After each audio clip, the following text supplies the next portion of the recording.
कभी कभी यह भी हो सकता है कि प्रोस्टेट बढ़े तो उसमें प्रोस्टेट कैंसर के भी लक्षण हो सकते हैं। इसलिए जब भी पेशाब में कोई समस्या हो तो उसको नज़रअंदाज न करें और अपने यूरोलॉजिस्ट को ज़रूर दिखाएं।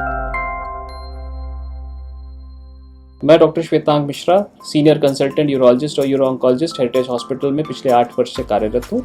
आज मैं आपको एक बहुत ही कॉमन समस्या जिसे कि प्रोस्टेट का बढ़ना, जो कि पुरुषों में हम इसे हिंदी में गदूद कहते हैं, यह एक समस्या होती है जो कि उम्र बढ़ने के साथ में मुख्यतः 50 वर्ष से ऊपर जो पुरुष होते हैं उनमें गदूद के बढ़ने से या प्रोस्टेट के बढ़ने से कुछ समस्याएं होती हैं। उन समस्याओं में मुख्य रूप से जो लक्षण होते हैं उसमें पेशाब का बार बार होना, पेशाब खोल के ना होना, मरीज़ को यह फीलिंग होना कि मुझे पेशाब क्लियर नहीं हुई, मेरी पेशाब रुकी हुई है अभी पेशाब की थैली में, पेशाब के रास्ते से कभी कभी खून आना, पेशाब के रास्ते में जलन होना, कभी कभी इसकी वजह से पेशाब रुकने की वजह से पेशाब के रास्ते में पेशाब की थैली में पथरी का हो जाना, यह इसकी मुख्य तरीके की समस्याएं हो सकती हैं। उम्र बढ़ने के साथ साथ सभी पुरुषों में प्रोस्टेट का बढ़ना एक सामान्य प्रक्रिया होती है, किंतु कभी कभी यह भी हो सकता है कि प्रोस्टेट वो बढ़े तो उसमें प्रोस्टेट कैंसर के भी लक्षण हो सकते हैं।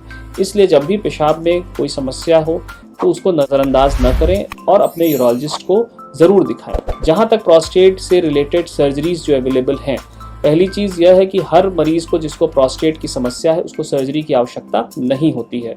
यह डिपेंड करता है, हम मरीज़ को इवैल्यूएट करते हैं, कुछ प्रारंभिक जांचें कराते हैं जिसमें कि अल्ट्रासाउंड का होना, सीरम PSA का होना, पेशाब की धार का चेक होना जिसे हम यूरोफ्लोमेट्री कहते हैं।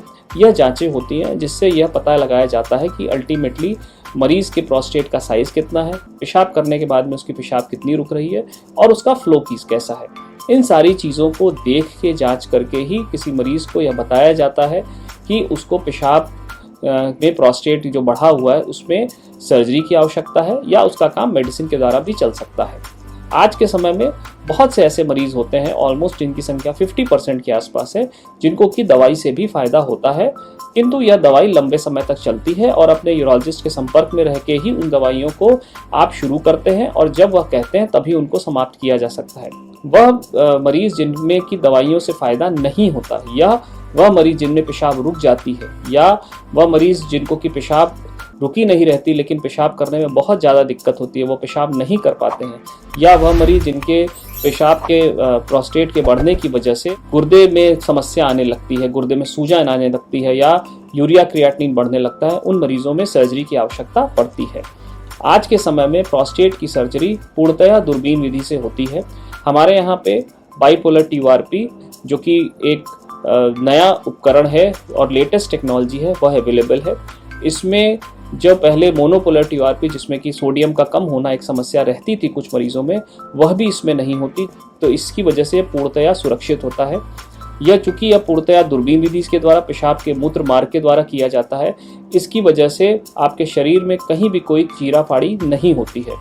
यह सर्जरी आप जिस दिन कराते हैं उसके 48 घंटे बाद आप अस्पताल से जा सकते हैं। अमूमन हम कैथेटर जो रहता है वो 4 से 5 दिन तक रखते हैं और 5 दिन के बाद में कैथेटर को निकाल दिया जाता है। तो इस सर्जरी के आज के समय में जो लेटेस्ट इंस्ट्रूमेंट्स हैं, जो लेटेस्ट टेक्नोलॉजीज़ अवेलेबल हैं हमारे पास, उसमें कॉम्प्लिकेशंस बहुत कम है, इट इज़ लेस देन 1%। तो कभी भी यदि प्रोस्टेट से संबंधित लक्षण हो, पेशाब से संबंधित लक्षण हो, तो उसको नज़रअंदाज न करके अपने यूरोलॉजिस्ट से ज़रूर मिले। यदि आपने देरी कर दी तो कभी कभी यह प्रोस्टेट जो बढ़ता है उसमें कैंसर की भी संभावनाएं रहती हैं, क्योंकि बहुत बार ये होता है कि अब मेरी उम्र हो रही है तो यह लक्षण पेशाब संबंधी आएंगे और बाद में वह कैंसर फैल जाता है। इसलिए पेशाब संबंधी लक्षण को नज़रअंदाज न करें और अपने यूरोलॉजिस्ट से ज़रूर संपर्क करें। धन्यवाद।